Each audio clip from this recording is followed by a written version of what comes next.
There we go. So yeah, happening on the Joshua versus Ngannou undercard. Ray Vargas defends his WBC title against the mandatory Nick Ball. Now I don't even know how this fight is happening now because Brandon Figueroa is the interim champion. When Ray Vargas moved up in weight to challenge O'Shaquie Foster, Figueroa beat Mark Magsayo for the WBC interim title, but yeah, somehow Nick Ball has managed to get himself a shot before Figueroa, even though he won the final eliminator like months after Figueroa won the interim title. And I thought interim titles took precedent over mandatories, but regardless, Nick Ball is the opponent.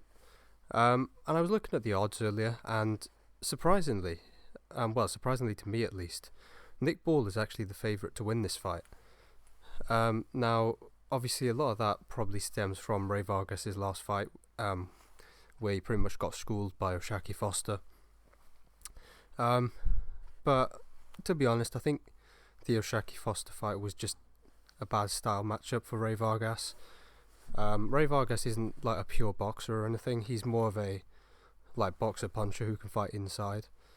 And you know, fighting a pure boxer like O'Shaquie Foster, who's just going to keep the fight on the outside the whole fight, he's just going to look to box his way to a decision. I don't think that fight really suits Ray Vargas, because Ray Vargas he hasn't got the best boxing skills in the world.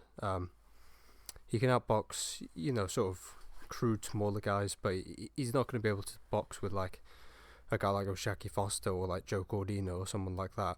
He just hasn't got the skills necessary. And yeah, I thought O'Shaquie Foster won that fight quite clearly, 10 rounds to 2. But yeah, I just thought that was a bad style matchup for Ray Vargas. I didn't think he looked like old in that fight or anything. I don't think he looked like he was washed up. I just thought it was a bad style matchup. So I understand why, the odds makers are looking at that fight and thinking, oh, maybe Ray Vargas is a bit, washed up at this point. But I mean, you've got to take in a lot of other considerations. Ray Vargas is a lot more experienced. He's been in a lot of world title fights. Obviously, he has been champion for years. I believe he beat Gavin McDonnell for the WBC Super Bantamweight title, I believe. Back, 8 or so years ago, I think. And he's had a lot of title defenses. He is a 2-weight world champion, I believe. And yeah, he's been in with a lot. His resume is definitely a lot better than Nick Ball's at the moment. Nick Ball has only really been in with Isaac Dogbay, who's at a certain level, and that was only his last fight. So Ray Vargas definitely has championship experience, and he's been in with a lot better competition. And the main advantage for Ray Vargas in this fight, in my opinion, is just the height and the reach. If you look on BoxRec, Nick Ball is listed as 5'5", and Ray Vargas is listed at 5'7". But I mean, I remember seeing a picture of Nick Ball next to Lee McGregor when they were sparring, and I believe Lee McGregor is around 5'7", something like that. And I mean, he was just towering over Nick Ball. I believe Nick Ball's about around 5'2". And you can even look at the Isaac Lowe fight. I mean, Isaac Lowe definitely had height and reach advantages in that fight. He was definitely a lot more than 2 inches taller than Nick Ball. And I think Ray Vargas is probably a bit taller than 5'7".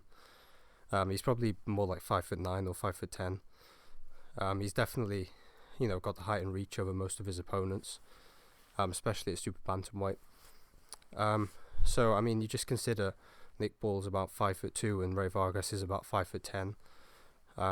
8 inches of reach height advantage. Ray Vargas has definitely got a longer reach. And Ray Vargas has beaten a lot of pressure fighters before. You look at his fights against like Hovhannissian, Mark Magsayo. He fought Manzanilla. Ray Vargas has really proved that he can outbox these guys. And he's proven that he can fight inside with these guys as well. And to be honest, I think those guys, even though they didn't throw as many punches as Nick Ball. Nick Ball's obviously a volume puncher. He can throw punches. He can go at a good pace for 12 rounds. He's got very good stamina. But he hasn't got one punch power. We've seen in his fights, he's not like someone who will knock you out with one punch. He's more like someone who will break you down over the 12 round distance, like he did to the South African guy he fought, and the other guy he fought, I can't remember his name, but and in his last fight, I mean, he didn't really look like he ever really hurt Isaac Dogboe at any point. I know he knocked him down, but that shot hit his glove, and it was just a balance issue. I don't think it should have been counted as a knockdown. And you look at Ray Vargas' fights in the past. Ray Vargas is someone who has a very high punch output. He's got he throws a lot of punches in his fights. He's got very good stamina. And I just don't see the clear advantages Nick Ball has in this fight. Nick Ball is more suited to fighting someone like Isaac Dogboe, who's more his size. Who he doesn't have to really chase around the ring. He doesn't have to close the distance on someone, using their height and reach to keep him at range. Dogboe is just someone who is about the same size as him, and he can just bang with him on the inside. He can just unload, on Dogboe. But he's not going to be able to do this against Ray Vargas. I expect Ray Vargas to use his height and reach advantages. And I expect him to outbox Nick Ball. We've seen Nick Ball struggle with height and reach. When he fought South African guy, there was points in that fight where he was able to outbox Nick Ball, and Nick Ball was sort of struggling with the range. He couldn't really close the distance. And to be honest, I think Nick Ball won that fight because that guy pretty much abandoned his tactics and just went for a tear up. I don't think he really used his advantages. And I think Ray Vargas will fight a more intelligent fight. I think he will mostly keep this fight at range. And I just don't think Nick Ball can outwork Ray Vargas like he does his other opponents. That's how Nick Ball wins his fights. He goes in there, outworks his opponents. He's a guy who gets by on effort. And I don't think he really brings much else to the table other than his high punch output. You compare him to someone like Josh Warrington, for example. Josh Warrington is a lot more versatile. He can fight inside or outside. He's got great footwork. He's very good at going in and out of range. And Warrington can outbox his opponent, or he can just have a tear up with them. I don't think Nick Ball can really, I don't think he's got the versatility someone like Warrington has, even though he can match him for punch output. And I don't see Nick Ball being able to outbox Ray Vargas. He's just way too small in my opinion. And I don't think he'll be able to outwork him. I think Nick Ball will have trouble closing the range in this fight. I think Ray Vargas will outbox him. And I think Ray Vargas will probably outwork him from the outside.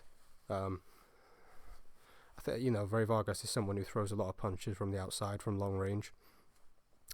And he can mix up going inside. But I think Ray Vargas will probably take most of the round in this fight, just based on keeping it at long range and landing shots from the outside. And Nick Ball's not like a one-punch knockout artist, as I said earlier, so I don't think he will be able to just clean out Ray Vargas. Even though Ray Vargas has been down in his career, he went down against Manzanilla. He was hurt quite badly by Hovhannissian from what I remember. And he was dropped by Mark Magsayo, but again, I just don't think Nick Ball has the one-punch power that those guys have. And yeah, I don't see him being able to outwork Ray Vargas, as I've said. So I think Ray Vargas, unless Ray Vargas is like trained at the weight or something, and that's why he moved up to 130 pounds, or he's just washed up or something. Inactivity will kill him. I think Ray Vargas will win this fight. I think he'll win by a fairly clear decision. I think Nick Ball will have his moments. Like, Ray Vargas' defense isn't the best. I think Nick Ball could, land some decent shots, like eye-catching shots, as they say. And maybe he could win a couple of the rounds just by landing some good shots. But I just think Ray Vargas will outwork him from the outside. I think he'll outbox him. And yeah, I believe Ray Vargas will win this fight on points. So, yeah, let me know what you guys think. Thanks for watching, and God bless.